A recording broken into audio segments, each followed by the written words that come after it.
faces, friends, places, years and moments are forgotten. Laughs, fears, songs, tears, memories are made of this.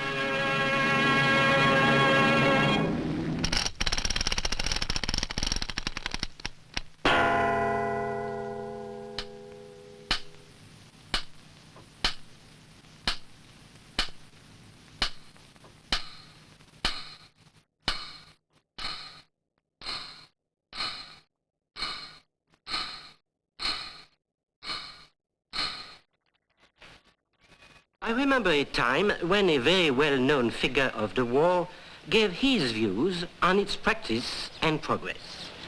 Now, the great thing when you go fighting, of course, my business, as you know, is fighting. Fighting the Germans. Or anybody else, too, who wants to have a fight. The only uncertain thing now is when the war is going to end. When? Well, you can choose your own date and put the money on. I got some money on. I won't tell you my date.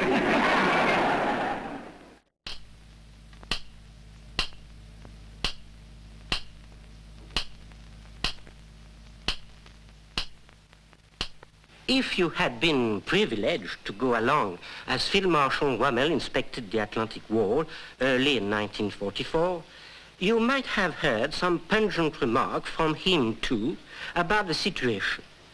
Defeat them in the shallows or you won't defeat them at all. That was Rommel's view. To give him his due, the Desert Fox had done his best to ensure that any Allied landing would be, to say the least of it, difficult. At least Rommel had the confidence of his boss, Hitler, which was more than could be said for many military minds at that stage of the war. When Adolf welcomed Mussolini on the German soil after the Italian dictator's escape from pro-Allied hands, the Fuhrer was full of confidence and optimism about the future. All we need, Hitler told Il Duce, is time to develop our new secret weapons, and then our enemies will discover that Fortress Europa is no mere expression.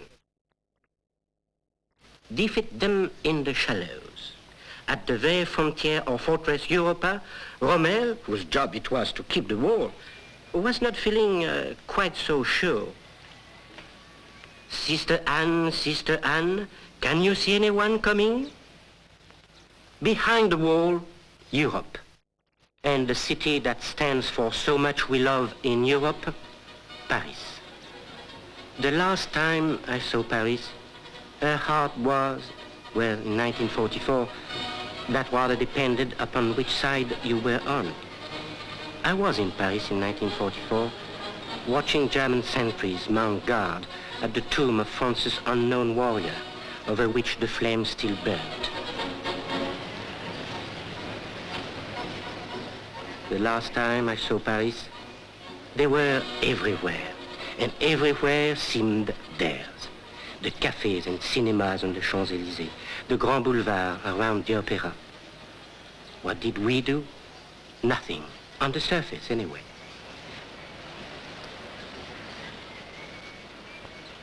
I don't know whether you've stood next to a Nazi officer at the Longchamp races and accidentally burnt his uniform with a cigarette. No, a pity. The flame still burned there at any rate. Look, there is Pierre Laval. Not feeling well today, Monsieur Laval? Nothing trivial, I trust. Yes, a few collaborated. The rest just stood in the food queues and thoughts. Sometimes there were open outcries, but the wise did not enter into them, because there were other ways and more effective, but they meant waiting. As each train seemed to bring new strength to the occupying forces, well, it was clear that open resistance at that stage would be suicidal. In any case, it was only a question of time. Across the vast expanses of Russia, for the Germans, it was fight, evacuate, and detonate.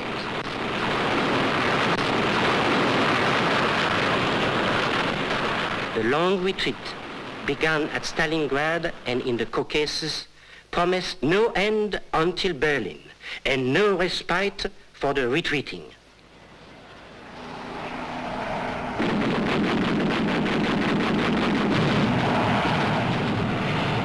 hot on the heels of their foes, the Soviet forces were reoccupying their homeland, mile after mile, village after village.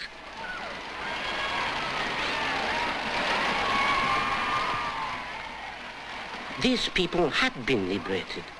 We hoped that for us, too, it was just a question of time. For Germany's allies, too, life wasn't, all bees and honey. Using the far-flung islands as stepping stones, United States fighting men were edging nearer and nearer to the Japanese homeland. No quarter in this fight, only still and liquid fire.